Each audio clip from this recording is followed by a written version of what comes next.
So whether she's breaking records or hitting off with the men, no one can deny the super talent of Annika Sorenstam.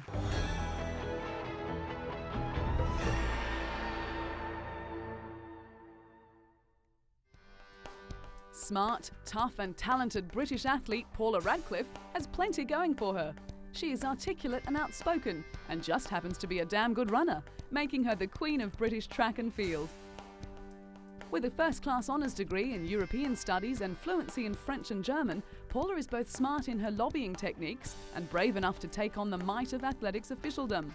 Not scared to make her views known, Paula came to international prominence when she sat in the stands at the Edmonton World Championships, holding up a sign saying EPO cheats out. She was protesting over the inclusion of an athlete who had escaped a 2-year ban for testing positive to a banned drug. The talented runner has also inherited some handy genes, as she is the great niece of Charlotte Radcliffe, a 1920 Olympic silver medalist in swimming, and the daughter of marathon runner Peter Radcliffe. With ambitions in sport politics, particularly in furthering the cause of women in sport, an International Olympic Committee membership is not out of the question. Known as having the style of a nodding donkey, Paula looks like she is in pain, and probably is. Her eyes roll back and her head jerks as she appears to fight for breath, but looks can be deceiving. Paula, Britain's World Women's Marathon record holder, is as tough as they come.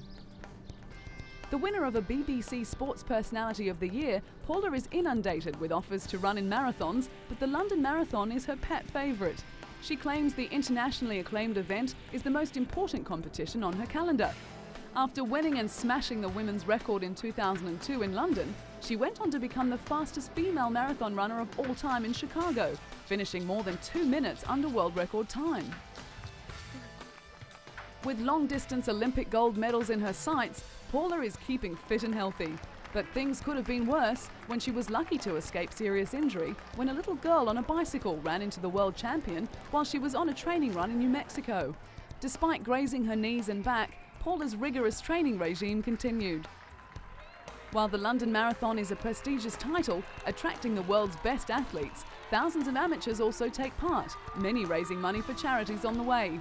And Paula gets in and does her bit too, raising awareness and cash for charities, helping the homeless and asthma sufferers. She says marathon running is a fun way for everyone to achieve a physical and mental goal. Paula won the 2003 London Marathon in style. In an astonishing 2 hours, 15 minutes, 25 seconds, she broke her own world record by a massive 1 minute, 53 seconds. With the event allowing male Kenyan pacemakers, Paula was able to use her strength and stamina to excel. Style or no style, Paula has what it takes to be the best in the world.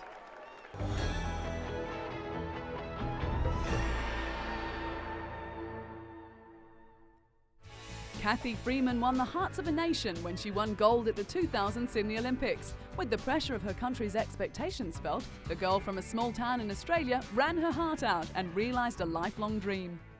Last night, big night, amazing. One of the happiest moments of my life, actually, because my family was so happy. My husband was in tears, my mother, my brothers, my nephew. Who were there in the stadium, and I kind of sensed that I made a lot of people happy, so that made me feel really good.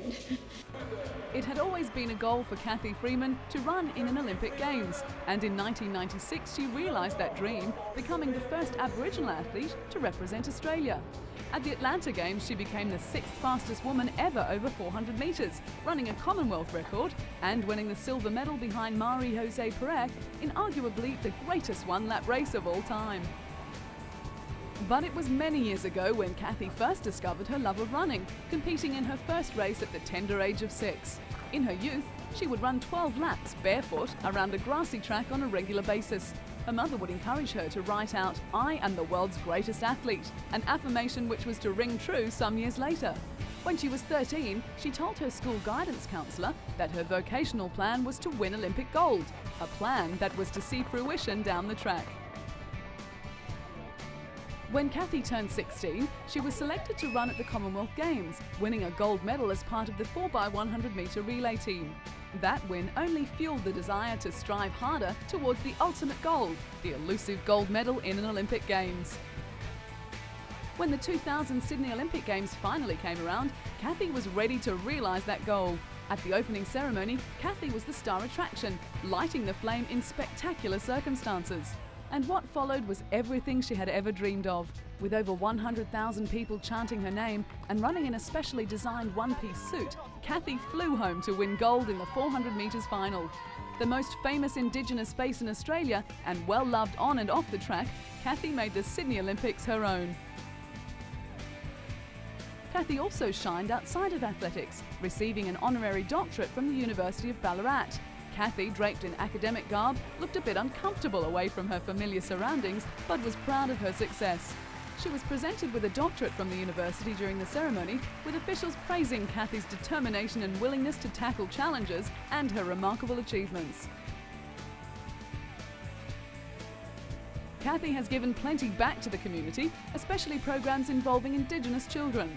Along with other sporting stars like Australian swimmer Dawn Fraser and former US Olympic hurdles champion Ed Moses, Cathy has given the children a goal in life.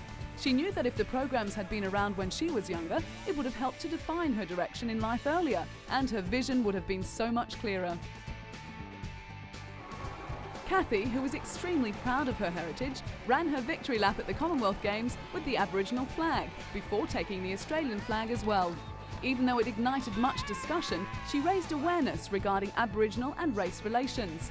And it was those actions that made Cathy a role model for young and old, having been awarded the title of Young Australian of the Year, and the following year, Aboriginal Athlete of the Year. It had been many years since Australia had their very own track star, and after Sydney, they had found their new hero in Cathy Freeman. A down-to-earth person and a fierce competitor, Cathy has been a genuine star.